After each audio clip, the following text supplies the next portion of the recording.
지난 한 3주 동안 이스라엘 잘 다녀왔습니다. 이스라엘 잘 다녀오신 분들, 잘 다녀온 것도 감사하고 한 명도 잃어버리지 않고 오게 하심도 감사하고, 무사히 아무도 다치지 않고 오게 하심도 감사하고, 자동차 사고도 나지 않게 해주심을 감사하고, 하여튼 모든 일에 감사합니다. 우리 감사의 박수 하나님께 한번 올려드립시다. 이스라엘의 그 장소에 가면 성경에 어떤 말씀들이 풀려요. 그건 참 저한테는 어떻게 형용할 수 없는 기쁨인데, 그렇게 이해가 되지 않았던 어떤 말씀들이 이스라엘의 그 현장에 가면 그 말씀이 막 누군가 나한테 막 설명하는 것 같아요. 첫날 이스라엘에 도착해서 예루살렘 숙소에서 잠깐 머무는데 시차가 적응이 안 되니까 누웠는데 새벽에 3시쯤 다시 깨더라고요. 어차피 잠이 안 오니까 주님 앞에 기도하는 거죠. 주님, 저한테 하실 말씀이 있습니까? 무엇을 가르치고 싶으십니까? 이스라엘 가면 꼭 하는 질문이에요. 어떤 한 날도 그냥 넘어갈 수가 없겠더라고요. 왜? 제가 묻지 않으면 주님이 답을 안 하실 것 같아서. 그랬더니 제 마음 안에 질문이 하나 떠올랐어요. 저는 그걸 성령님이 주시는 질문이라고 생각하는데, 너는 내가 왜 이스라엘을 이스라엘이라고 불렀는지 아느냐? 우리가 지금 말하고 있는 이스라엘, 다른 이름도 있을 수 있잖아요. 브니엘이라는 이름이 될 수도 있고, 마하나임이라는 이름이 될 수도 있고, 여러 이름이 될 수 있는데 왜 하필 이스라엘을 이스라엘이라고 불렀느냐? 한 번도 그렇게 생각해 본 적이 없어요. 이스라엘은 이스라엘이지 이스라엘이라고 굳이 이름을 붙인 이유가 뭘까? 하나님은 아무 생각 없이 붙이지 않은 거죠. 그래서 봤어요. 이스라엘 이름을 맨 처음 쓴 곳이 어딘가. 우리 너무 잘 알고 있죠. 하나님 누구한테 그 이름을 주셨죠? 야곱한테 주셨죠. 야곱과 하나님이 씨름하는 사건이 있었어요. 씨름하고 난 다음에 하나님께서 야곱에게 네 이름을 이제 야곱이라 부르지 마라, 이스라엘이라고 불러라. 한 사람이 이름을 바꿨는데 그 이름이 그 한 민족을 대표하는 이름이 되어버렸어요. 근데 거기서 우린 또 하나 생각해 볼 수 있는 거죠. 질문 던졌어요. 주님, 그러면 왜 야곱의 이름을 이스라엘로 바꿨습니까? 이삭의 이름을 이스라엘로 바꾸면 안 됩니까? 아브라함의 이름을 이스라엘로 바꾸면 안 됩니까? 아니, 아브라함도 아브라함으로 바꿨으니까 그 다음부터 이 민족의 이름은 아브라함이 되면 안 됩니까? 아브라함의 약속의 자손은 이삭이니까 이삭의 이름을 따서 이삭에게 아니면 이스라엘이라는 이름을 주든가, 아니면 이삭의 이름을 따서 이 민족의 이름을 이삭이라고 하든가. 왜 하필 야곱의 이름을 이스라엘로 바꾸고 그 이스라엘이 이 민족을 대표하는 이름이 되어야만 했습니까? 이 질문을 이제 주님께 드렸죠. 참 좋아요. 이스라엘 정말 좋은 게 그런 질문을 던지고 나면, 제가 몰라서 물었는데, 몰라서 물어본 건데 제 머릿속에 제 지혜 가운데 답이 와요. 참 놀랍죠? 저는 하나님이 제 뇌 속에 들어오셔서 제 생각을 움직이셔서 성령님이 생각나고 기억나게 하시리라, 내가 모든 것을 가르치리라 하신 말씀처럼 그분이 가르치신다고 믿습니다. 그랬더니 그 야곱이 이스라엘로 바뀌게 된 그 사건에 대해서 다시 정확하게 하나님이 설명하시는 마음이 들더라고요. 여러분, 그 내용은 어떤 내용이냐면, 우리 아이들도 잘 아는 내용인데, 약속의 아들은 이삭이에요. 그죠? 그러면 이삭에게서 12지파가 나오게 했으면 맞을 건데, 이삭에게서 12지파가 나온 것이 아니라 이삭에서 두 아들이 나와요. 에서 야곱이 아들이잖아요. 그런데 자, 여기서 한 가지, 야곱은 하나님의 백성으로 구원받는 삶을 살았지만 에서는 장자권도 잃어버리고 나중에 에서가 에돔이라는 민족을 하나 만드는데 그 에돔은 하나님으로부터 참 징계를 많이 받는 민족이 됐어요. 그럼 어떻게 보면 에서는 구원받는 백성 안에 들어가지 못한 셈이 된 거예요. 처음에. 이삭의 자녀 가운데도 구원받은 야곱이 있는가 하면 구원받지 못한 에서가 있는 거예요. 약속의 자녀 이삭의 자녀로 태어난 것만으로 그 약속의 땅에 들어갈 수 있는 구원받은 자녀가 되는 건 아니란 얘기인 거예요. 이삭의 자녀로 태어난 것이 전부 조건이 될 수 없어요. 그거랑 또 다른 뭔가 필요하다는 거예요.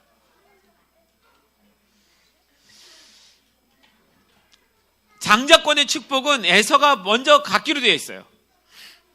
성경에 보면 에서는 그것을 별로 중요하게 생각하지 않았고 자기 인생의 최고의 중요한 가치로 여기지 않았어요.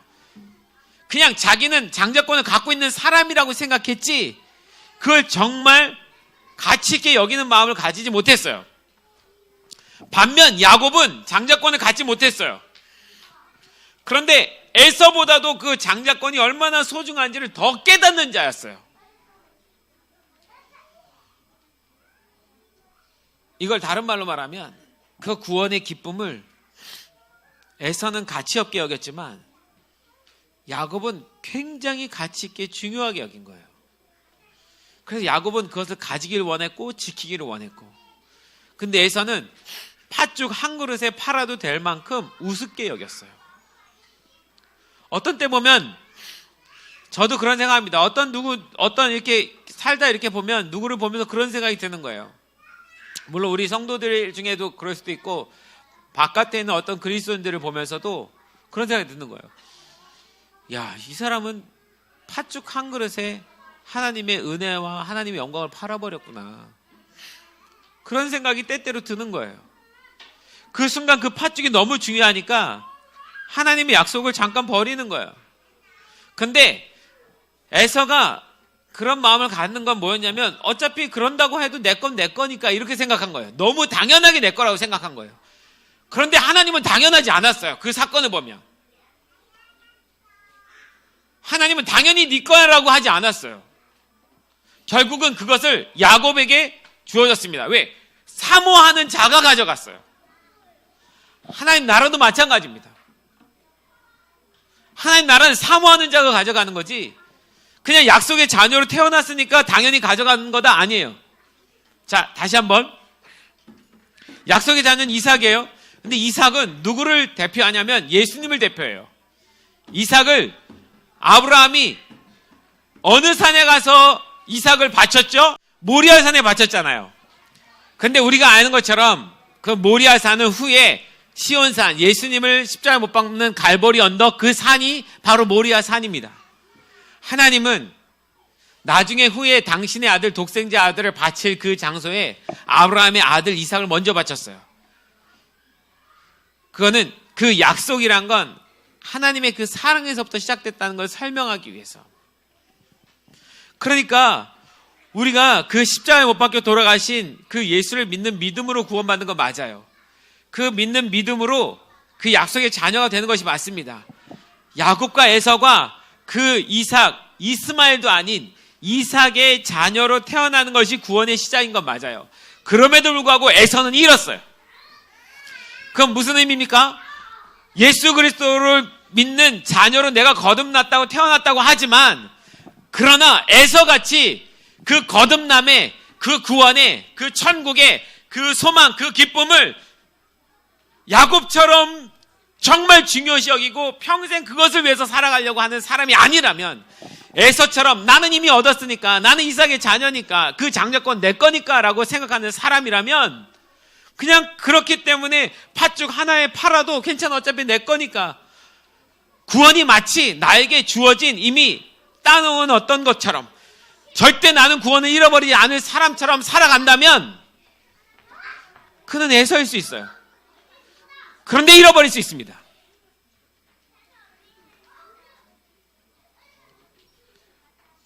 아, 이게 무서운 거예요.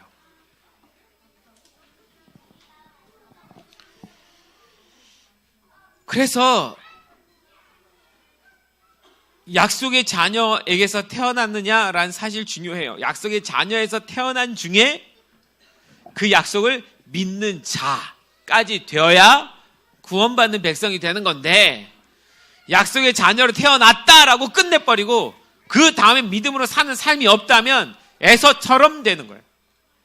야곱의 이름이 속이는 자잖아요. 그런데 여러분, 야곱의 인생을 보면 만약에 그 야곱을 예수 믿는 자라고 생각하면 그 예수 믿는 자의 삶이 너무 아름답지 않아요. 그 인생 자체가 전부 속이는 일이에요. 장자권을 속여서 빼앗기도 하죠. 그러나 하나님께서 장자권을 속여서 빼앗은 그 사실 자체를 인정하는 건 아닙니다. 그가 그 장자권을 얼마나 사모하는지를 받아들이지만, 그러나 하나님께 있어서는 그 야곱의 속이는 삶 자체는 인정할 수가 없는 거예요.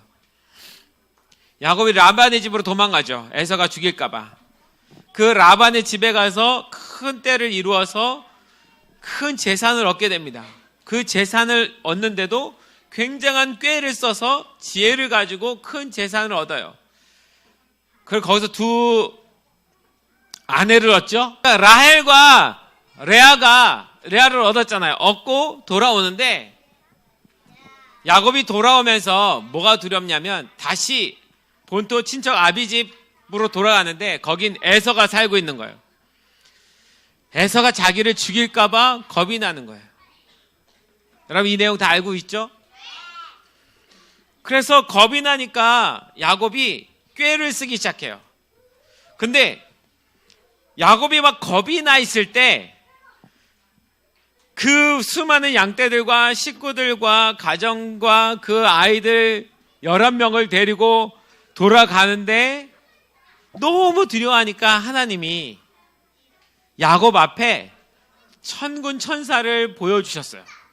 야곱 앞에 어마어마한 천사들의 군대가 있는 거예요. 그래서 야곱이 당신이 누굽니까? 그러니까 천군 천사다. 마하나임이라는 군대 천사가 그 앞에 있는 거예요.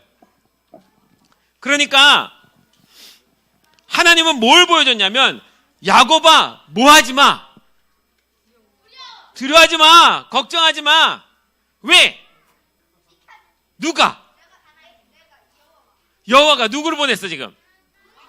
천사 군대가 너를 따라가니까 두려워하지 마. 걱정하지 마. 그러면 그것 때문에 두려워하지 않고 걱정하지 않아야 되잖아요. 그죠? 그런데도 야곱은 무서워 안 무서워? 누가 무서워?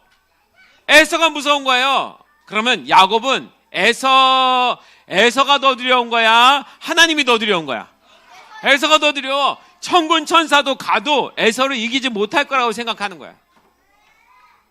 그래서 야곱이 어떻게 하죠? 야곱이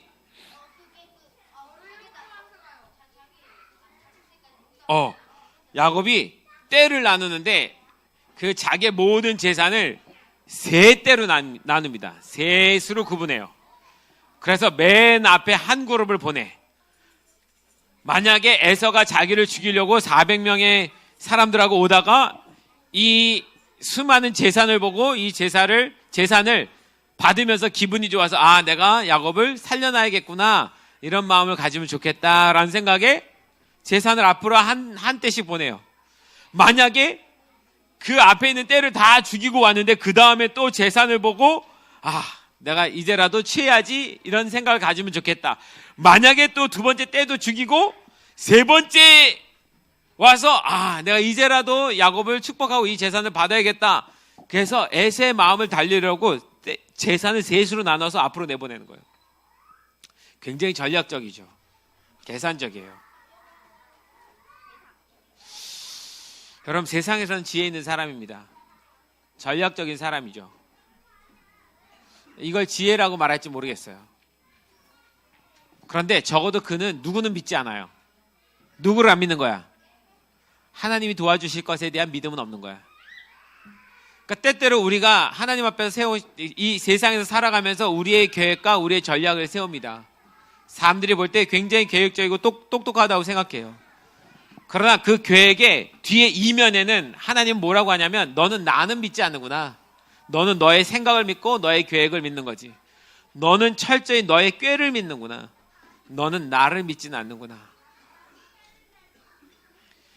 여러분, 하나님이 우리에게 이렇게 평가하실 때가 너무 많아요. 우리가 어떤 인생을 살면서 어떤 일을 행할 때마다 너는 너의 뜻대로 항상 하지, 너의 계획으로 모든 걸 세우지. 그렇게 두려워? 내가 함께 한다고 해도 두려워? 내가 천군 천사로 함께 도와준다고 해도 두려워? 나는 못 믿겠어? 내가 그 에서의 마음 하나 돌이킬 수 있는 하나님이란 거 못 믿겠어? 그냥 그 상황이 너무 두려워? 야곱은 두렵다는 거예요. 얼마나 두려웠냐? 세대를 한 것 정도가 아니라 그러고 난 다음에 자기 아내와 자녀들 둘로 나눕니다. 정말 사랑하는 아내 라헬과 자녀는 뒤에 두고 조금 덜 사랑하는 아내 레아와 자녀들은 앞에 둬요. 약복강이 있어요. 강이 있어, 강.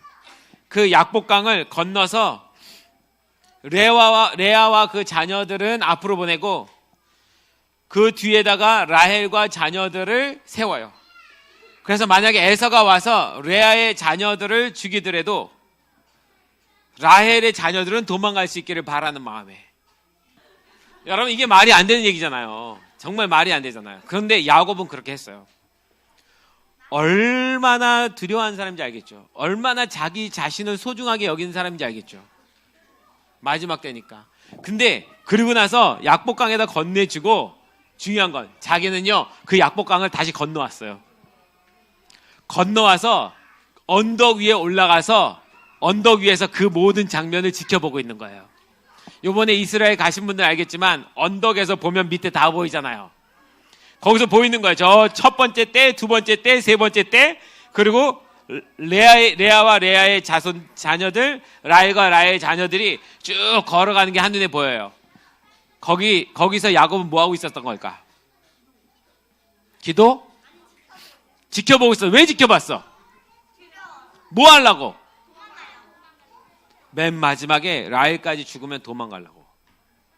야, 이게 말이 돼요? 이게 말이 되냐고요. 굉장히 계산적인 사람이고 이기적인 사람이고 자기중심적인 사람이고 정말 치사한 거지. 그래서 야곱의 이름이 사기꾼이 맞아.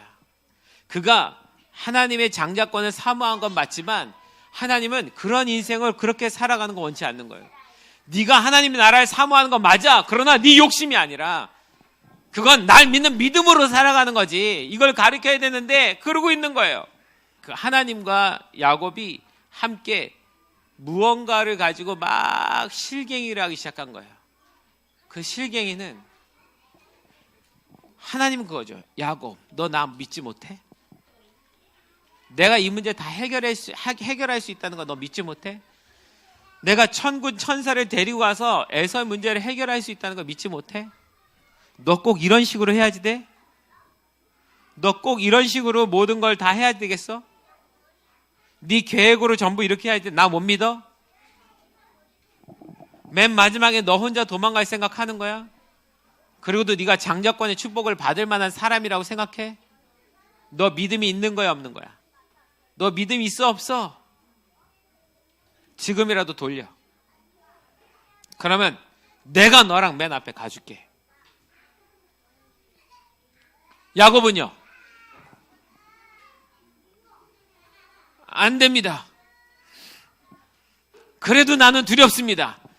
그래도 나는 이 인생을 사는 것이 두렵습니다. 그래도 나는 이 세상을 사는 것이 두렵습니다. 난 이 세상에서 먹고 사는 거 두렵습니다. 에서가 두렵습니다. 그래서 나는 내 계획을 가지고 그 계획대로 해야 되겠습니다. 그리고 맨 마지막에 나는 도망가서 다시 새로 꾸릴 겁니다. 하나님이 정말 이 일을 도와주실 수 있는 분인지 아닌지 난 잘 모르겠습니다. 왜? 여전히 내 마음에는 에서에 대한 두려움을 한 번도 잃어버린 적이 없으니까. 차라리 내 마음 안에서 에서에 대한 두려움을 거둬가 주시든가, 이 두려움 속에서 믿음을 요구하지 말고 차라리 에서를 끝내주시든가, 에서를 죽여주시든가.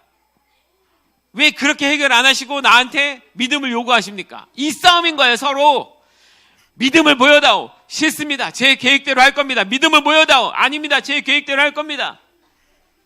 여러분, 야곱의 인생이 그런 인생이에요. 끝까지. 이 야곱을 보면서 어찌 나라고 말 할 수 없을까요? 제가 보면서도 저 같아요. 그 고민을 끊임없이 하잖아요. 여러분 자신은 아닙니까? 우리 끊임없이 그 고민하거든요. 우리가 신앙생활 하면서 제가 아까 서두 얘기했죠. 진짜 하나님 모르고 진짜 이렇게 살아야 된다는 것이 성경에 기록된 것이 아니라면 이렇게 살고 싶지 않다고요. 이렇게 아슬아슬하게, 이렇게 위험하게, 이렇게 돈 들여가면서, 이렇게 모든 에너지를 다 쏟으면서 이렇게 살고 싶지 않다고요. 제 안에도 야곱의 마음이 있어요. 안 하고 싶은 마음이요. 이게 안 하고 싶은 마음은 28년째 지금 갖고 살아가고 있는 거예요. 구원이란 것만 없다면, 하나님 나라만 없다면, 주님 다시 오시는 것만 없다면 이렇게 살고 싶지 않아요. 제가 왜 모든 사람의 신앙을 대표해서 대신해서 살아가야 돼요? 그냥 내 신앙 하나 그냥 그러고 편하게 살죠. 아니, 정말 이런 마음이 끊임없이 있어요. 사실은 우리 모두에게요. 나만 살고 싶은 마음, 나만 구원받고 싶은 마음, 나만 행복하면 되는 마음.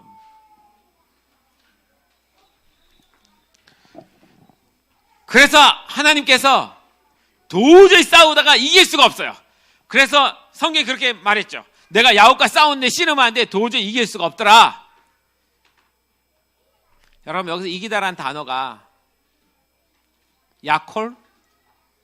야콜이라는 단어인데, 이 이기다라는 단어 야콜은 사실은 이긴다라는 표현도 있지만 이 야콜 단어 안에 숨어있는 뜻이 가능하다라는 뜻이에요. 가능하게 되다, 뭐뭐 해야 한다. 그러니까 내가 이길 수 없다, 하나님이 이렇게 표현하셨는데 그 얘기는 뭐냐면 가능하지가 않구나, 이런 뜻이에요. 뭐가 가능하지가 않아요? 믿음으로 설득해내는 것이 가능하지가 않구나. 너를 믿음 안으로 끌고 나오는 것이 가능하지가 않구나. 내가 널 이길 수가 없구나. 야콜, 로는 아니, 노란 뜻인데 내가 너를 가능하게 할 수가 없구나. 이길 수가 없구나. 네 의지를 꺾게 할 수가 없구나. 그래서 하나님께서 야곱에게 어떤 물리적인 방법을 취하십니다. 이 엉치뼈를 이거를 부러뜨려 버렸어요. 부러뜨려 버리니까 이쪽 다리를 쓸 수 있어, 없어? 없어.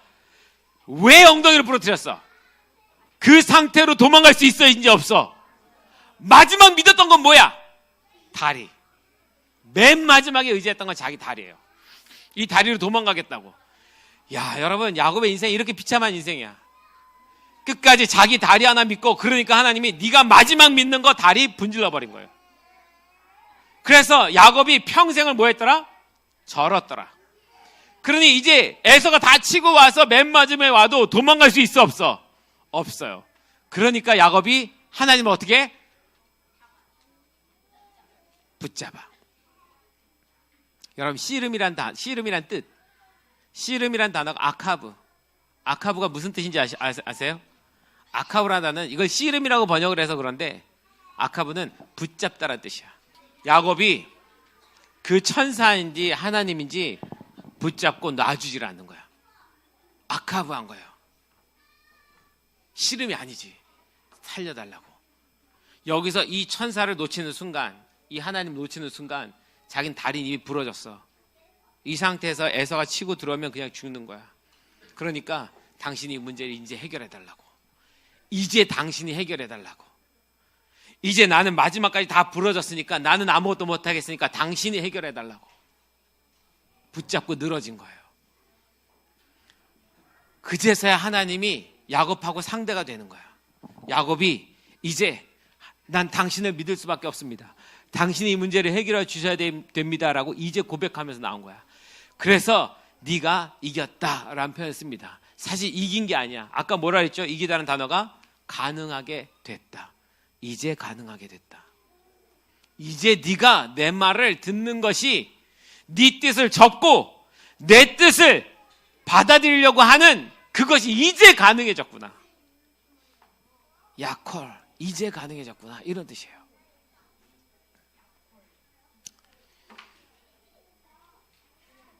여러분, 이게 어찌 야곱만의 인생이야. 우리의 인생이죠. 우리가 그렇게 사는 거예요, 평생.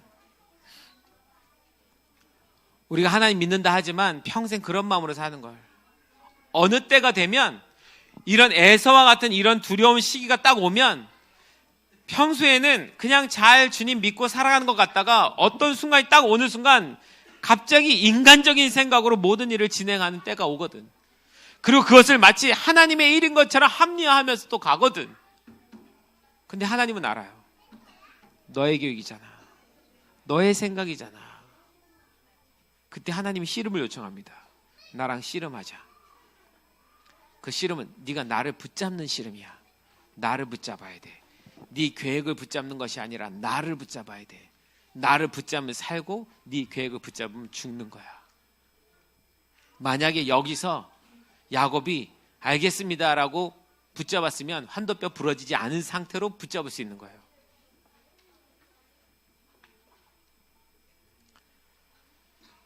여러분, 이스라엘 백성이 이스라엘이라는 나라를 이름을 이스라엘이라고 해줬잖아요. 왠가 처음에 이 질문 때문에 하나님하고 질문 가지고 시작했는데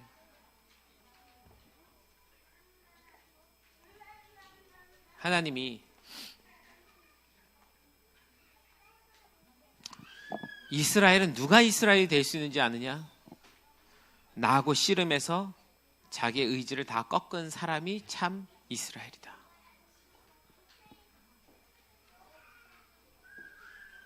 이삭의 아들로 태어났다고 해서 이스라엘이 아니라 이삭의 아들로 태어났을 땐 에서고 사기꾼인 야곱이지만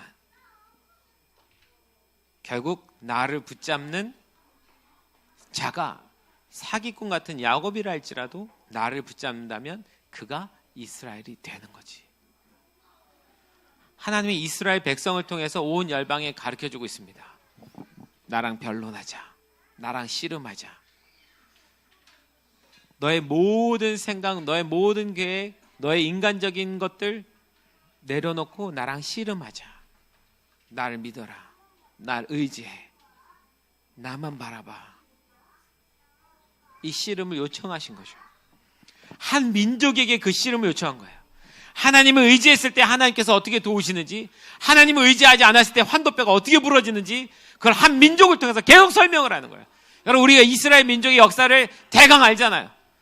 그들이 이스라엘 민족 역사상 하나님을 의지했을 때는 하나님께서 모든 전쟁에서 블레셋, 아말렉 다 승리하게 하시지만 하나님 믿지 않고 인간적인 방법을 사용했을 땐 법궤를 가지고 나갔다 할지라도 하나님께서 완전 깨지게 하시잖아요. 그 다 죽임을 당하잖아요.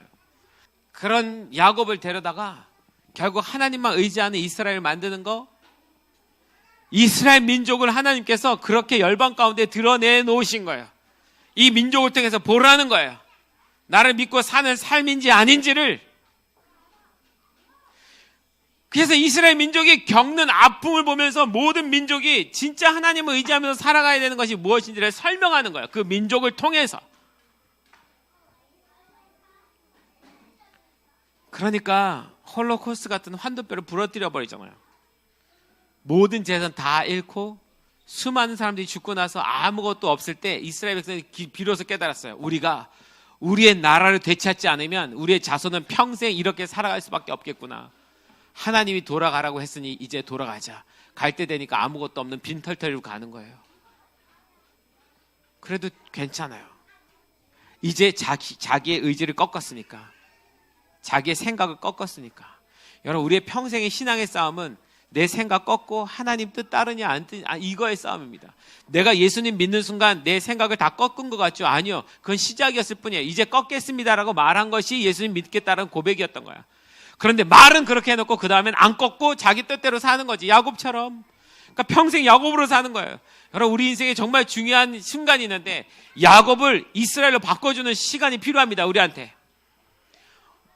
내가 이스라엘이 되는 순간이 필요하다고요. 그렇지 않으면 난 야곱으로 계속 살아. 근데 착각하는 거지. 난 장자권 얻었어. 이렇게. 아니요. 이스라엘이 되어야 되는 거예요.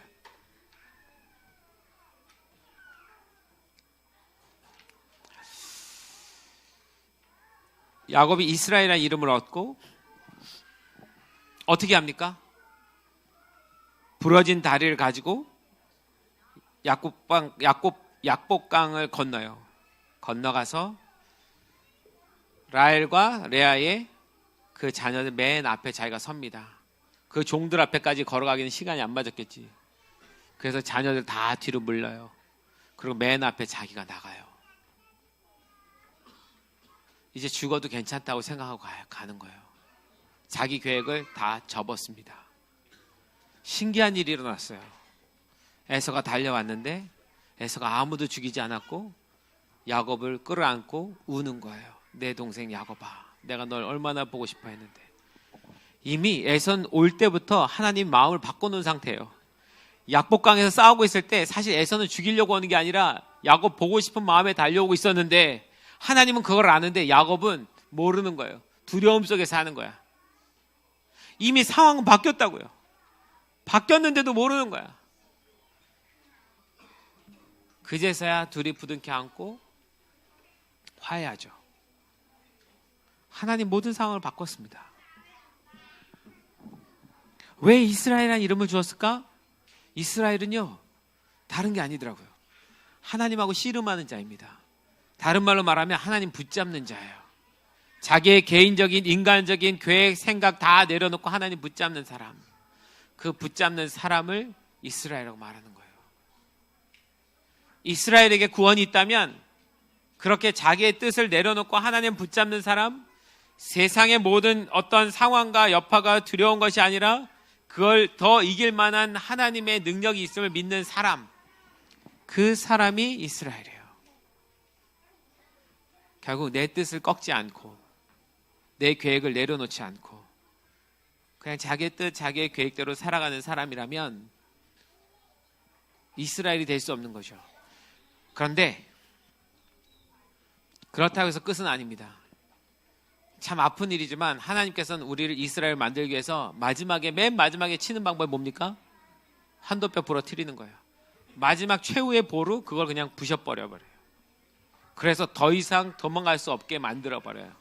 그래서 돌아오게 하죠. 그런데 하나님도 처음부터 한도뼈를 부러뜨릴 생각은 없었다니까요. 만약에 처음부터 부러뜨리는 것이 뜻이었으면 오자마자 그냥 부러뜨렸어야 되는데 왜 씨름을 해요? 하나님은 부러뜨리고 싶지 않아요. 여러분, 우리 돌아가려면 부러지지 않은 상태로 갑시다.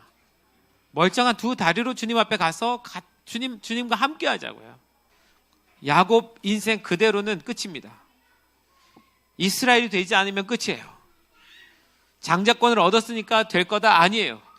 이스라엘로 이름이 바뀌어야지 돼요. 하나님하고 씨름하는 시간이 있어야지 됩니다. 내 뜻을 내려놓는 시간이 필요해요. 그래서 여러분 고린도 후서 10장 3절에서 5절에 우리가 육신으로 행하나 우리의 사는 삶이 육신 가운데 행하는 삶이 맞아요. 그러나 육신에 따라 싸우지 아니하노니 내가 무엇을 먹을까, 무엇을 입을까, 무엇을 마실까, 우리 자녀 어떻게 교육할까, 뭐 할까, 이것으로 싸우지 아니하노니 우리의 싸우는 무기는 육신에 속한 것이 아니요 오직 어떤 견관진도 무너뜨리는 하나님의 능력이라. 어떤 능력이요? 모든 이론을 무너뜨리며 하나님을 아는 것을 대적하여 높아진 것을 다, 모든 생각을 사로잡아 그리스도에게 복종하게 하니. 이게 이스라엘이에요. 내가 들은 모든 이론, 모든 생각, 모든 것을 사로잡아서 그리스도 앞에 복종시키는 거, 그리스도를 붙잡는 거, 그게 이스라엘이에요. 이 이스라엘의 삶이 없으면 진정한 구원이 우리에게 없습니다. 할렐루야.